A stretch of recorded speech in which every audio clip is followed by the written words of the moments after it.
1er mai, 2 Chroniques, chapitre 4, chapitre 5, chapitre 6. Il fit un autel d'airain, long de 20 coudées, large de 20 coudées et haut de 10 coudées. Il fit la mer de fonte. Elle avait 10 coudées d'un bord à l'autre, une forme entièrement ronde, 5 coudées de hauteur et une circonférence que mesurait un cordon de 30 coudées. Des figures de bœufs l'entouraient au-dessous de son bord, 10 par coudée, faisant tout le tour de la mer. Les bœufs, disposés sur 2 rangs, étaient fondus avec elle en une seule pièce. Elle était posée sur 12 bœufs, dont 3 tournés vers le nord, 3 tournés vers l'occident, 3 tournés vers le midi et 3 tournés vers l'orient. La mer était sur eux et toute la partie postérieure de leur corps était en dedans. Son épaisseur était d'un palme et son bord semblable au bord d'une coupe était façonné en fleurs de lis. Elle pouvait contenir 3000 battes. Il fit 10 bassins et il en plaça 5 à droite et 5 à gauche pour qu'ils servissent aux purifications. On y lavait les diverses parties des holocaustes. La mer était destinée aux ablutions des sacrificateurs. Il fit 10 chandeliers d'or selon l'ordonnance qui les concernait et il les plaça dans le temple, 5 à droite et 5 à gauche. Il fit 10 tables et il les plaça dans le temple, 5 à droite et 5 à gauche. Il fit 100 coupes d'or. Il fit le parvis des sacrificateurs et le grand parvis avec ses portes dont il couvrit d'airain les battants. Il plaça la mer du côté droit au sud-est. Huram fit les cendriers, les pelles et les coupes. Ainsi, Huram acheva l'ouvrage que le roi Salomon lui fit faire pour la maison de Dieu. 2 colonnes avec les 2 chapiteaux et leurs bourrelets sur le sommet des colonnes, les 2 treillis pour couvrir les 2 bourrelets des chapiteaux sur le sommet des colonnes. Les 400 grenades pour les 2 treillis, 2 rangées de grenades par treillis pour couvrir les 2 bourrelets des chapiteaux sur le sommet des colonnes. Les 10 bases et les 10 bassins sur les bases, la mer et les 12 bœufs sous elle. Les cendriers, les pelles et les fourchettes. Tous ces ustensiles que le roi Salomon fit faire à Huram Abi pour la maison de l'Éternel étaient d'airain poli. Le roi les fit fondre dans la plaine du Jourdain, dans un sol argileux entre Sukkot et Séréda. Salomon fit tous ces ustensiles en si grande quantité que l'on ne vérifia pas le poids de l'airain. Salomon fit encore tous les autres ustensiles pour la maison de Dieu, l'autel d'or, les tables sur lesquelles on mettait les pains de proposition, les chandeliers et leurs lampes d'or pur qu'on devait allumer selon l'ordonnance devant le sanctuaire, les fleurs, les lampes et les mouchettes d'or très pur, les couteaux, les coupes, les tasses et les brasiers d'or pur et les battants d'or pour la porte de l'intérieur de la maison à l'entrée du lieu très saint et pour la porte de la maison à l'entrée du temple. Chapitre 5. Ainsi fut achevé tout l'ouvrage que Salomon fit pour la maison de l'Éternel. Puis il apporta l'argent, l'or et tous les ustensiles que David son père avait consacrés et il les mit dans les trésors de la maison de Dieu.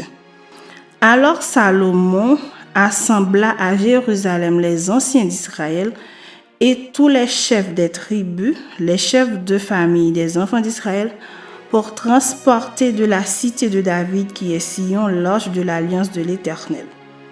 Tous les hommes d'Israël se réunirent auprès du roi pour la fête qui se célébra le 7e mois. Lorsque tous les anciens d'Israël furent arrivés, les Lévites portèrent l'arche. Ils transportèrent l'arche, la tente d'assignation et tous les ustensiles sacrés qui étaient dans la tente. Ce furent les sacrificateurs et les Lévites qui les transportèrent. Le roi Salomon et toute l'assemblée d'Israël convoqués auprès de lui se tinrent devant l'arche. Ils sacrifièrent des brebis et des bœufs qui ne purent être ni comptés ni nombrés à cause de leur multitude. Les sacrificateurs portèrent l'arche de l'alliance de l'Éternel à sa place dans le sanctuaire de la maison, dans le lieu très saint sous les ailes des chérubins. Les chérubins avaient les ailes étendues sur la place de l'arche et ils couvraient l'arche et ses barres par-dessus. On avait donné aux barres une longueur telle que leurs extrémités se voyaient à distance de l'arche devant le sanctuaire, mais ne se voyaient point du dehors. L'arche a été là jusqu'à ce jour. Il n'y avait dans l'arche que les 2 tables que Moïse y plaça en Horeb lorsque l'Éternel fit alliance avec les enfants d'Israël à leur sortie d'Égypte. Au moment où les sacrificateurs sortirent du lieu saint, car tous les sacrificateurs présents s'étaient sanctifiés sans observer l'ordre des classes, et tous les Lévites qui étaient chantres, Asaph, Éman, Jéduthun, leurs fils et leurs frères, revêtus de byssus, se tenaient à l'orient de l'autel avec des cymbales, des luttes et des harpes, et avaient auprès d'eux 120 sacrificateurs sonnant des trompettes. Et lorsque ceux qui sonnaient des trompettes et ceux qui chantaient, s'unissant d'un même accord pour célébrer, pour louer l'Éternel, firent retenir les trompettes, les cymbales et les autres instruments, et célébrèrent l'Éternel par ses paroles, car il est bon, car sa miséricorde durera toujours. En ce moment, la maison de l'Éternel fut remplie d'une nuée. Les sacrificateurs ne purent pas y rester pour faire le service à cause de la nuée, car la gloire de l'Éternel remplissait la maison de Dieu. Chapitre 6. Alors Salomon dit: L'Éternel veut habiter dans l'obscurité, et moi, j'ai bâti une maison qui sera ta demeure, un lieu où tu résideras éternellement. Le roi tourna son visage et bénit toute l'assemblée d'Israël, et toute l'assemblée d'Israël était debout. Et il dit: Béni soit l'Éternel, le Dieu d'Israël, qui a parlé de sa bouche à David, mon père, et qui accomplit par sa puissance ce qu'il avait déclaré en disant: Depuis le jour où j'ai fait sortir mon peuple du pays d'Égypte, je n'ai point choisi de ville parmi toutes les tribus d'Israël pour qu'il y fût bâti une maison où résida mon nom, et je n'ai point choisi d'homme pour qu'il fût chef de mon peuple d'Israël. Mais j'ai choisi Jérusalem pour que mon nom y résidât, et j'ai choisi David pour qu'il régnât sur mon peuple d'Israël. David, mon père, avait l'intention de bâtir une maison au nom de l'Éternel, le Dieu d'Israël. Et l'Éternel dit à David, mon père: Puisque tu as eu l'intention de bâtir une maison à mon nom, tu as bien fait d'avoir eu cette intention. Seulement, ce ne sera pas toi qui bâtiras la maison, mais ce sera ton fils, sorti de tes entrailles, qui bâtira la maison à mon nom. L'Éternel a accompli la parole qu'il avait prononcée. Je me suis élevé à la place de David, mon père, et je me suis assis sur le trône d'Israël, comme l'avait annoncé l'Éternel, et j'ai bâti la maison au nom de l'Éternel, le Dieu d'Israël. J'y ai placé l'arche où est l'alliance de l'Éternel, l'alliance qu'il a faite avec les enfants d'Israël. Salomon se plaça devant l'autel de l'Éternel en face de toute l'assemblée d'Israël et il étendit ses mains. Car Salomon avait fait une tribune d'airain et l'avait mise au milieu du parvis. Elle était longue de 5 coudées, large de 5 coudées et haute de 3 coudées. Il s'y plaça, se mit à genoux en face de toute l'assemblée d'Israël et étendit ses mains vers le ciel et il dit: Ô Éternel, Dieu d'Israël, il n'y a point de Dieu semblable à toi dans les cieux et sur la terre. Tu gardes l'alliance et la miséricorde envers tes serviteurs qui marchent en ta présence de tout leur cœur.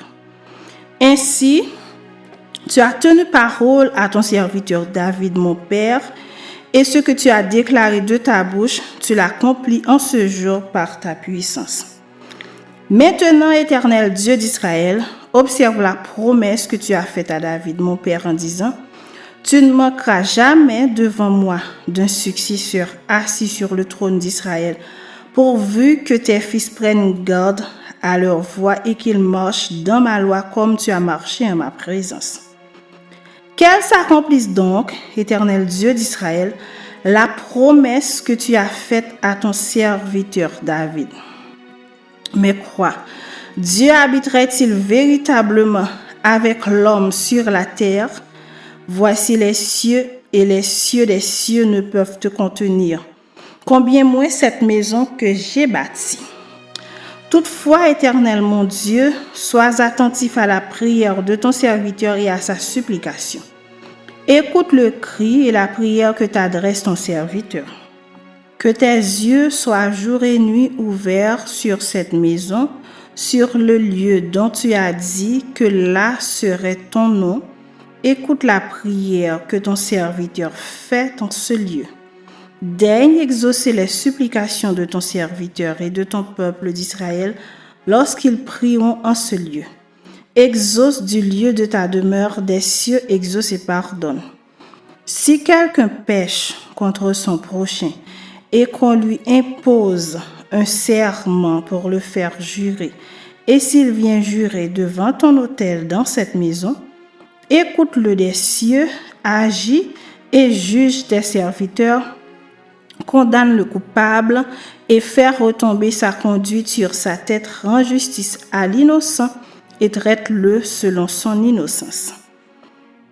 Quand ton peuple d'Israël sera battu par l'ennemi pour avoir péché contre toi, s'ils reviennent à toi et rendent gloire à ton nom, s'ils t'adressent des prières et des supplications dans cette maison, exauce-les des cieux, pardonne le péché de ton peuple d'Israël et ramène-les dans le pays que tu as donné à eux et à leurs pères.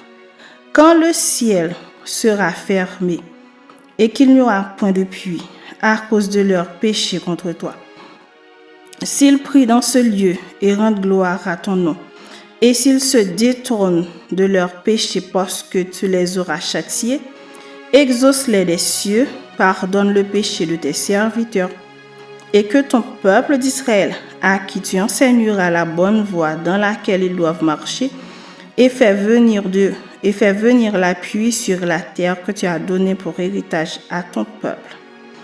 Quand la famine, la peste, la rouille et la nielle, les sauterelles d'une espèce ou d'une autre, seront dans le pays, quand l'ennemi assiégera ton peuple dans son pays, dans ses portes, quand il y aura des fléaux ou des maladies quelconques, si tout ton peuple d'Israël fait entendre des prières et des supplications, et que chacun reconnaisse sa plaie et sa douleur, et étende les mains vers cette maison, exauce-le des cieux, du lieu de ta demeure, et pardonne. Rends à chacun selon ses voies, toi qui connais le cœur de chacun, car seul tu connais le cœur des enfants des hommes, et ils te craindront pour marcher dans tes voies tout le temps qu'ils vivront dans le pays que tu as donné à nos pères.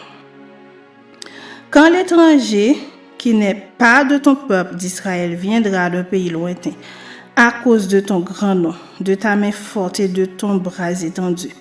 Quand il viendra prier dans cette maison, exauce-le des cieux, du lieu de ta demeure, et accorde à cet étranger tout ce qu'il te demandera, afin que tous les peuples de la terre connaissent ton nom pour te craindre, comme ton peuple d'Israël, et sache que ton nom est invoqué sur cette maison que j'ai bâtie.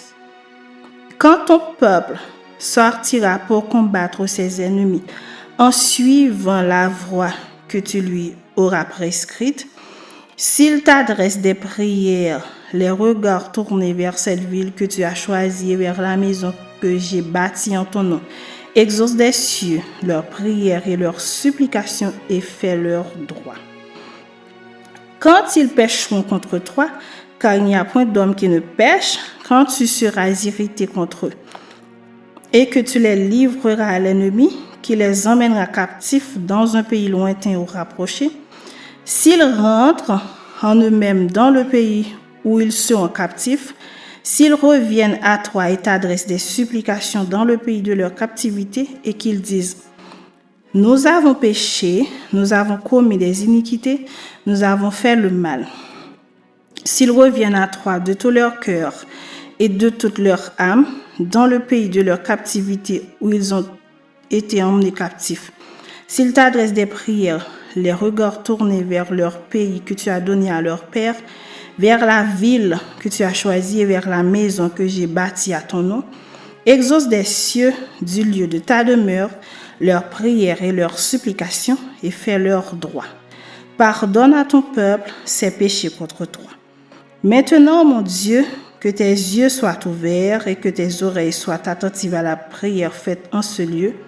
Maintenant, Éternel Dieu, lève-toi, viens à ton lieu de repos, toi et l'ange de ta majesté. Que tes sacrificateurs, Éternel Dieu, soient revêtus de salut et que tes bien-aimés jouissent du bonheur. Éternel Dieu, ne repousse pas ton loin, souviens-toi des grâces accordées à David, ton serviteur.